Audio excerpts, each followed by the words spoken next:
June 18 చరిత్రలో ఈరోజు 1858వ సంవత్సరం జూన్ 18వ తేదీన గ్వాలియర్ సమీపంలోని కోటలో బ్రిటిష్ వారితో పోరాడుతూ రాణి లక్ష్మీబాయి ప్రాణాలు బలిదానం చేసింది.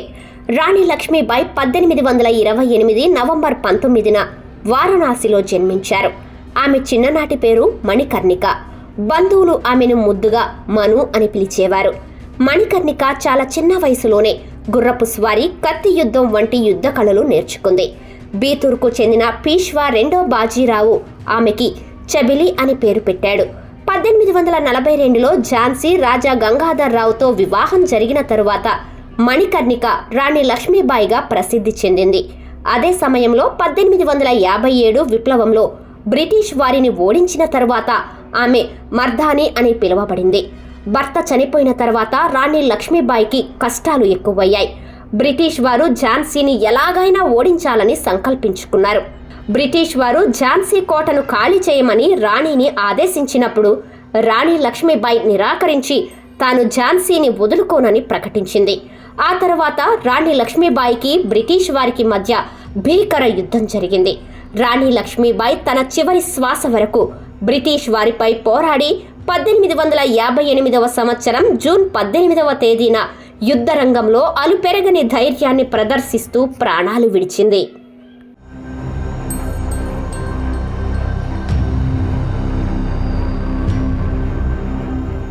1576వ సంవత్సరం జూన్ 18వ తేదీన మహారాణా ప్రతాప్ నేతృత్వంలోని మేవార్ సైన్యం ఇంకా అంబర్ రాజ్యపు మొదటి మాన్సింగ్ నేతృత్వంలోని మొఘల్ సైన్యం మధ్య హల్దీ ఘాటి యుద్ధం జరిగింది.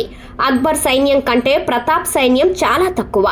రెండు సైన్యాల నిష్పత్తి 1:4 అని చరిత్ర చెబుతుంది. అయినప్పటికీ మహారాణా ప్రతాప్ ఈ యుద్ధంలో మొఘలులను ఓడించాడు. హల్దీ ఘాటి యుద్ధానికి సంబంధించి ఈ యుద్ధంలో అక్బర్ సైన్యం ముందు మహారాణా ప్రతాప్ బలహీనంగా మారాడని చాలా మంది నమ్ముతారు. అయితే చరిత్ర మరొకటి చెబుతుంది.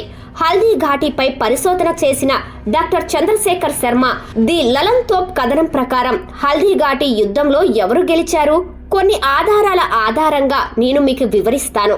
మొఘల్ సైన్యం హల్దీ ఘాటికి వెళ్ళినప్పుడు అక్బర్ అతను మహారాణా చనిపోవాలని లేదా సజీవంగా తీసుకురావాలని ఆదేశించాడు. కానీ మొఘల్ కమాండర్ మాన్సింగ్ యుద్ధం తరువాత అక్బర్ ఆస్థానానికి చేరుకున్నప్పుడు మాన్సింగ్ ఓడిపోయినట్లు గ్రహించాడు. డాక్టర్ చంద్రశేఖర్ శర్మ వెలికితీసిన సాక్ష్యాల ఆధారంగా హల్దీ ఘాటి యుద్ధపు చారిత్రక వాస్తవాలను మార్చాలని ఆర్కియాలజికల్ సర్వే ఆఫ్ ఇండియా భావిస్తోంది.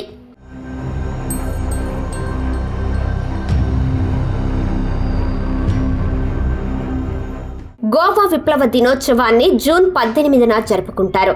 నిజానికి 1947లో బ్రిటిష్ వారి నుంచి స్వాతంత్ర్యం పొందిన తరువాత గోవాను 14 ఏళ్ల పాటు పోర్చుగీస్ వారు పాలించారు.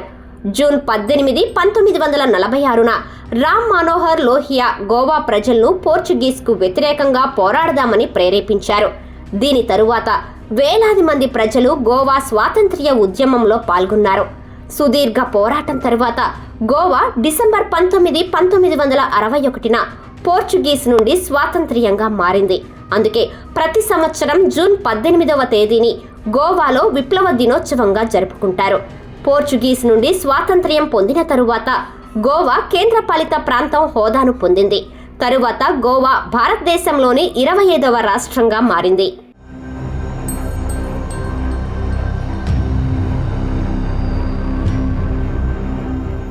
1980వ సంవత్సరం జూన్ 18వ తేదీన హ్యూమన్ కంప్యూటర్గా ప్రసిద్ధి చెందిన శకుంతలాదేవి పేరు గిన్నిస్ బుక్ ఆఫ్ వరల్డ్ రికార్డ్స్లో నమోదైంది. నిజానికి ఈ తేదీనే లండన్లోని ఇంపీరియల్ కాలేజ్లో కంప్యూటర్ విభాగం వారు శకుంతలాదేవికి 2 13 అంకెల సంఖ్యలో అందించారు. ఇప్పుడు శకుంతలాదేవి ఈ సంఖ్యలను గుణించవలసి వచ్చింది. అది కూడా ఏ క్యాలిక్యులేటర్ సహాయం తీసుకోకుండా. హాలు మొత్తం అందరి కళ్ళు శకుంతలాదేవి వైపే ఉన్నాయి. కేవలం 28 సెకండ్లలో 2 సంఖ్యలను సరిగ్గా గుణించి హాల్లో కూర్చున్న అందరినీ ఆశ్చర్యపరిచింది శకుంతలాదేవి. ఆ తరువాత 1982లో అతని పేరు గిన్నిస్ బుక్లో చోటు సంపాదించింది. శకుంతలాదేవి లోకానికి మేధావి. కానీ ఆమె ఎప్పుడూ పాఠశాలకు వెళ్లలేదని తెలిస్తే మీరు ఆశ్చర్యపోతారు. జూలై 2020లో ఆమె బయోపిక్ శకుంతలాదేవి విడుదలైంది. ఇందులో విద్యా బాలన్ ఆమె పాత్రను పోషించింది. శకుంతలాదేవి తన గణిత ప్రతిభ ఆధారంగా జ్యోతిష్యంలో కూడా ప్రవేశించారు. ఏప్రిల్ 21, 2013న ఆమె ప్రపంచానికి వీడ్కోలు పలికారు.